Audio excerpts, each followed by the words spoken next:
So, Dana, you consider yourself a recovering porn addict, yes? Addict is a very difficult word, but yes, I feel like I was addicted to porn to an extent, yes. And how often would you be watching porn?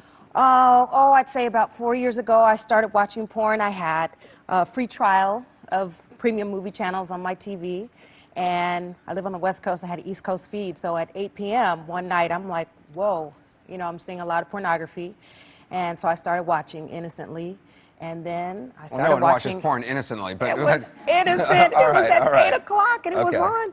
But I started watching, and I kept watching. And that was pretty soft stuff. And so what happens with porn, which I'm hearing, is once you get that first high, there's always a desire to go to the next level. I think this gentleman went all the way to the extremes, but you always have that desire. And so when that wasn't enough, you know, I started looking for more hardcore porn. I did.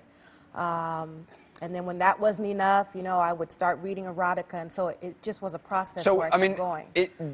Clearly, and look, plenty of people look at porn. For you, it started to actually impact your life in a negative way. It did impact my life. There were a lot of things. For one, I felt like this was a time when no one was discussing this for women.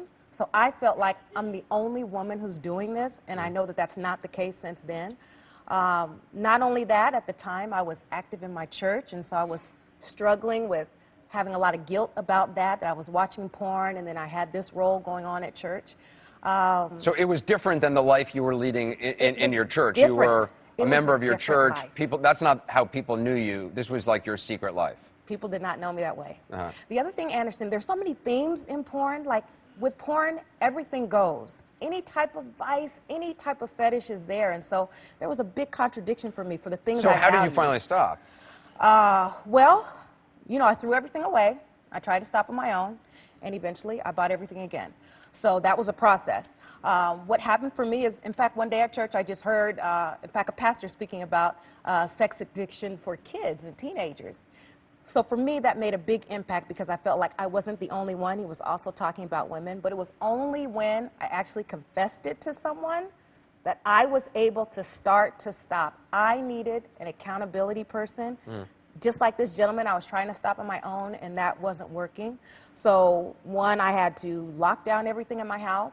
You know, I put on protection software on my computers, no more cable, none of that. And I had an accountability partner. In fact, I had two. I had a soft one, and I had one that was really hardcore. And you feel you are living the life more that you want to live as opposed to... I'm absolutely living the life more that I want to live. All right. Absolutely. I'm glad to hear that for you. Thanks very much.